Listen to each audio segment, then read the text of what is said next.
لکه پاکستان ولا دواګان له زور ورکې بنگالیانو نیوزیلند ولا راګیر کړی دي بس شي خطر روان دي بل لکه نور دوا غواړي زور بس پټه بس دواګانو لګوي په موسلو کې نه ذکر تسبیح راواله صحیح ده کنه چې نیوزیلند نن بنگلاديش میچو غړي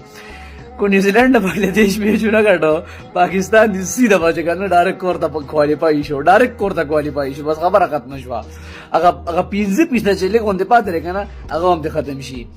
نو دی وخت بنگلاديش ته دواګانې کوي چې بنگلاديش نیوزیلند نو غړي او بیا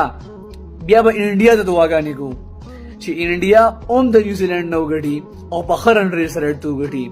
او بیا خپل پاکستان ته دواګانې کو چې هغه بیا د بنگلاديش نو غړي ټیک شو چې دا ټول سیستم دا چې په حق کې اوچلیږي کنه د هغه نه پس پاکستان بیا رن ریټ ته وګوري چې رن ریټ د پاکستان خوي لاړ وشي مخکي یعنی دوباره بسی د پاکستان ته واپس کم دی بس کورونو ته واپس دي دا ولا بیل شرم چې په دوه کال کې په خالد دوه کال باندې کار روان دی